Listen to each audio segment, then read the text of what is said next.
In 1983, Dr. Jill Gora was an awkward and admittedly nerdy young girl when she first came through Hopewell Valley's doors.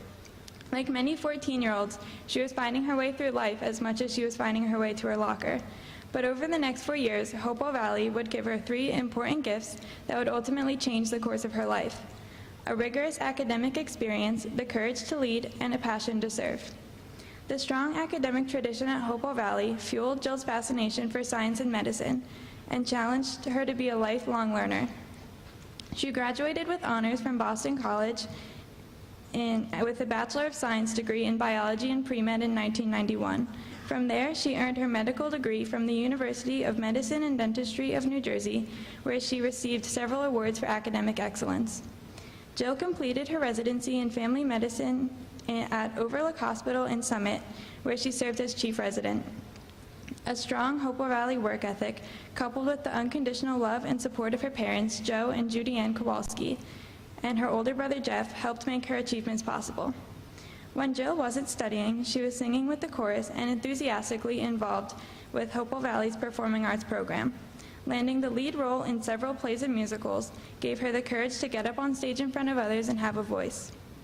These experiences would eventually give her the confidence to stand up in front of a classroom one day and teach.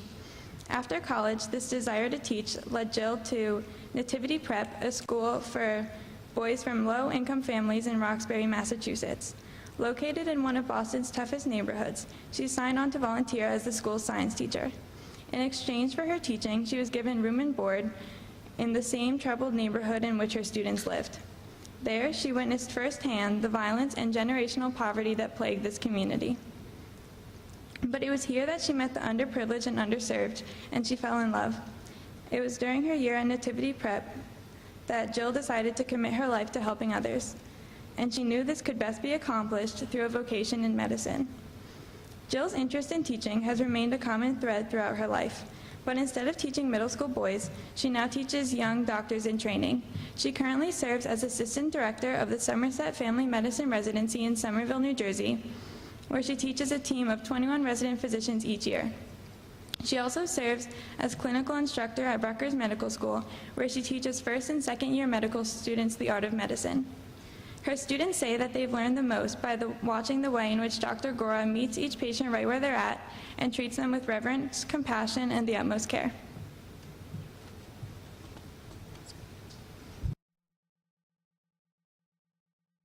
Finally, Jill's passion to serve was ignited by the teachers at Hopewell Valley. She saw their commitment to their students and the sacrifice they each made in devoting their lives to help children. Jill knew she needed to serve the world in much the same way. It was providential that Jill was a medical student when she first learned about Operation Smile, an international charity that provides free surgery to children born with facial deformities such as cleft lip and palate. She became passionate about the organization's mission and was inspired to start the first medical student chapter of Operation Smile at the University of Medicine and Dentistry of New Jersey.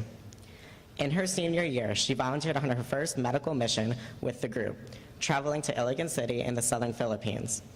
There, she worked in a makeshift medical facility, helping to screen 354 patients over a 2-day period, and ultimately caring for 187 children who received life-changing surgery during that trip. This experience changed her forever. As an attending physician, Jill has continued volunteering on international medical missions. She has served in areas of the developing world that have been devastated by civil war, hunger, and extreme poverty. These countries include Vietnam, China, Honduras, Mexico, Colombia, Peru, Nicaragua, Morocco, and Ethiopia. And just last month, she was in Rwanda, serving on her 14th international medical mission. Since her very first mission in 1996, she's screened over 3,500 patients and provided pre- and post-operative surgical care to over 1,600 of them. One fellow Operation Smile volunteer remarked, "When Dr. Gora examines a child on a mission, her entire focus is on that patient.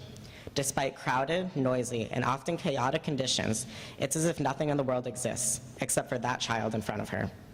It's why Operation Smile named her their Pediatric Volunteer of the Year for 2013. But Jill has received an even greater reward for her service. Several years ago, she returned to the Philippines, the site of her very first mission, to adopt her 2 children.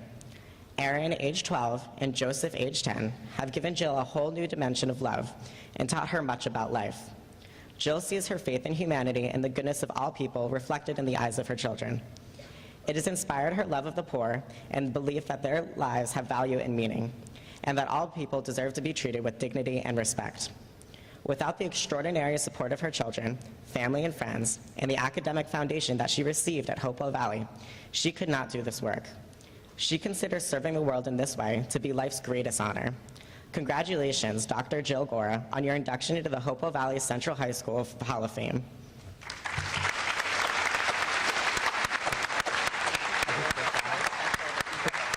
Thank you. Congratulations.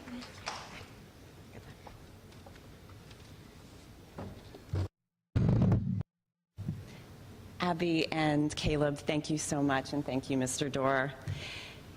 There was an Indian tribe, and this Indian tribe raised horses. And one day, the horses ran up into the mountains and were lost. And the Indian braves came to the wise old Indian chief and said, our horses have run away, what are we to do? And the wise chief said, good news, bad news, who knows? A few days later, the horses returned, and they brought 20 more horses down the mountain with them. The braves were very happy and went back to the chief and said, guess what, the horses have returned and there's 20 more in their midst. And the chief said, good news, bad news, who knows?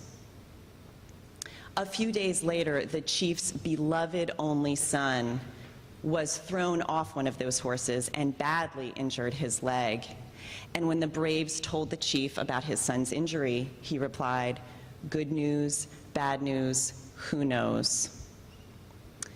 Not long after that, the tribe was assembling with other local tribes to fight another nation and go to war. And when they lined up all the braves to see who would be chosen to go into battle, they passed over the chief's son because of his injured leg. Good news, bad news, who knows? So I tell you that story to challenge you today to not judge what the world has given you, but rather to focus on the gifts that you have been given and seize them and run with them. When I was sitting in those seats, when I was a student here, I was really nerdy. And I was not given the gift of popularity, nor the gift of athleticism. But I didn't fold my tent, because what I was given was smarts and a voice. Good news, bad news, who knows? In life, we have a tendency to focus on what we don't have. If only I could be more attractive. If only I could have made the varsity team. If only my parents weren't divorced. If only I had gotten into an Ivy League college. But I caution you not to play the if only game. It is very dangerous because you can only lose at that game. And the fact is that no one in this room has everything. None of us. But we all have something. And my challenge to you today is to find the gifts that you've been given, grab them, and run like hell with them as hard and as fast as you can. Thank you.